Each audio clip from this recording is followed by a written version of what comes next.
कान खोल करके ये फिर से सुन लें आपके चैनल के माध्यम से कि अगर जो काउंसिलर काम नहीं करता है 2026 में उनका सीट में खतरा शुरू हो गया है।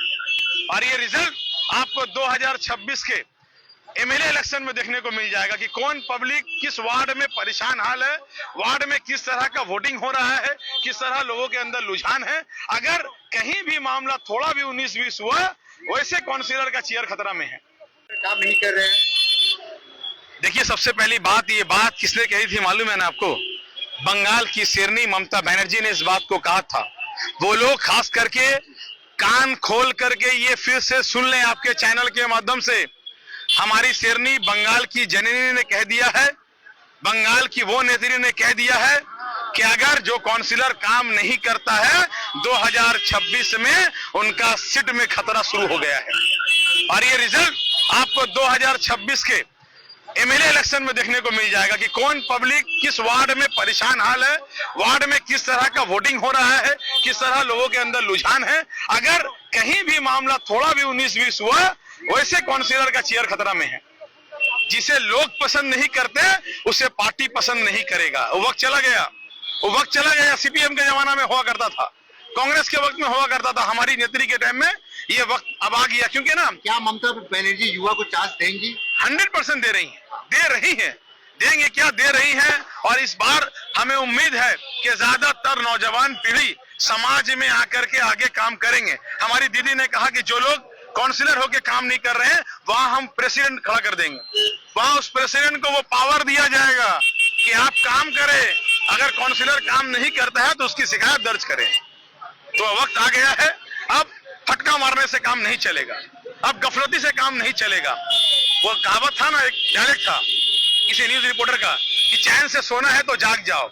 तो अब जागने का वक्त आया है। अगर चेयर बचाना है तो काम करना शुरू कर दो, लोगों के दिलों पर राज करना शुरू कर दो, वरना चेयर घसकने में टाइम नहीं लगेगा। आपको कहीं लहर बीजेपी का नजर आता है? मुझे ये बताइए, कैसे आप लोग बोल रहे हैं कि बंगाल में बीजेपी हावी हो रहा है? कोई चैनल, आप तो दलाल नहीं है, ये दलाल चैनल कह रहा है। माइंड मत कीजिएगा, जो दलाल चैनल है, जो बिकाऊ चैनल है, वो चैनल बार बार दिखा रहा है कि बंगाल में अब घंटा बजने वाला है। अरे भाई, घंटा नहीं, यहाँ बांसुरी बजता है। और बांसुरी हम लोग जब बजाते हैं तो मीठा साउंड निकलता है, उसमें लोग मगन हो जाते हैं। और मगन बंगाल के 10-12 करोड़ के लोग ममता बनर्जी की बातों से हैं। यहाँ के लोग के दिलों पर ममता बनर्जी का राज है। और हमारी नेत्री ममता बनर्जी बंगाल के हर वो नागरिक के दिलों में राज करती हैं जो बंगाल में अमन पसंद लोग हैं, जो हिंदू मुसलमान में एकता चाहते हैं, जो चैन से जीना चाहते हैं, जो एसआईआर के नाम पर लाइन में लगना नहीं चाहते, जो एसआईआर के नाम पर एक दूसरे को फसाद करा करके, लड़ाई करा के, भड़का करके भड़काऊ नहीं चाहते, वो बंगाल में ममता बनर्जी को चाहते हैं। कमर कस रहे हैं इस बार आप लोग? कमर कसा हुआ है, बांध रहे हैं। कमर कसा हुआ है। बेल की जरूरत उनका है जिनका रीढ़ में दर्द है। हमारे रीढ़ में दर्द नहीं है भैया, हम ममता बनर्जी के सैनिक हैं। हमारा रीढ़ भी मजबूत है, बदन भी मजबूत है। और इस बार तो हाथ और पांव डबल मजबूत करना होगा कि जहां पर दंगा फसाद कोई कराएगा, जो भड़काएगा, जो पैसा दे करके राजनीति को चेंज करने की कोशिश करेगा, हाथ और पांव से पकड़ेंगे, पकड़ के बांधेंगे और जेलों में भर देंगे। वो तो पुलिस का काम है भैया। तो हम लोग क्या करेंगे? हम लोग एक अच्छे सिटीजन होने के नाते हम लोग उसको बांधेंगे, पुलिस के हाथी में तो देंगे। हमारा बाप का जेल थोड़ी है, जेल तो पुलिस का रहेगा।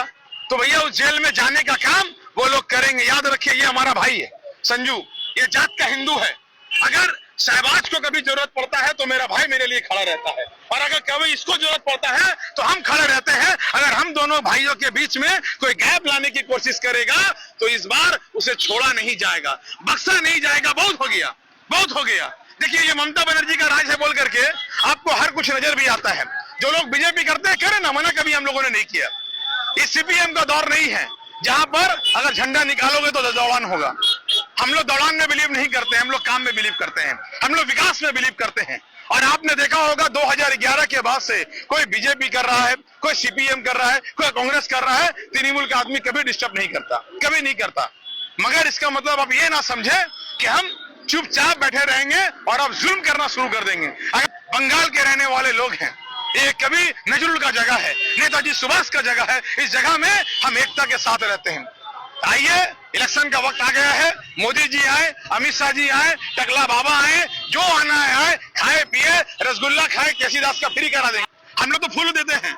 आपको मालूम है, जो लोग धर्म की राजनीति करते हैं, गंदी राजनीति करते हैं, उनको भी हम लोग बुला करके समझाते हैं, सिखाते हैं कि आइए ममता बनर्जी को देखिए, चेहरा देख रहे हैं, ये चेहरा ऐसे ही चमक नहीं रहा है, इस चेहरे के पीछे 12 करोड़ लोगों का प्यार और दुआ और आशीर्वाद है। ममता बनर्जी आज भी अपने जिंदगी में साधारण जिंदगी जीती। आज लोगों को क्या नहीं मिल रहा बोलिए ना। अच्छा, मुझे तो समझ में नहीं आता कि लोग बीजेपी को वोट क्यों देते हैं, क्यों देते हैं। ना एक ब्लड डोनेशन कैंप होता है, ना हॉस्पिटल में कोई एडमिट करने वाला नेता होता है, ना किसी को पढ़ाई के लिए 2 रुपया देने वाला होता है, ना कोई स्कीम है, फिर भी लोग वोट देंगे धर्म के नाम पर। ऐसा क्यों? चश्मा हमारे हिंदू भाई के आप चेहरे पे आप दे नहीं सकते। जो हिंदू भाई, थोड़े हमारे हिंदू भाई में हमारे अपने हैं, जो अगर भटक भी रहे वो हमारे अपने हैं, या जो मुसलमान भाई हमारे अपने हैं। मैं उनको कहना चाहता हूं कि भाई धर्म का चश्मा को उतारो और सच्चाई का चश्मा को पहनो। जब सच्चाई के चश्मा को पहनोगे तो आपको मालूम चलेगा, बंगाल की नेत्री, बंगाल की शेरनी ममता बनर्जी कल भी थी, आज भी है, और इंशाअल्लाह ताला 2026 में चौथी बार मुख्यमंत्री बन करके रहेंगी।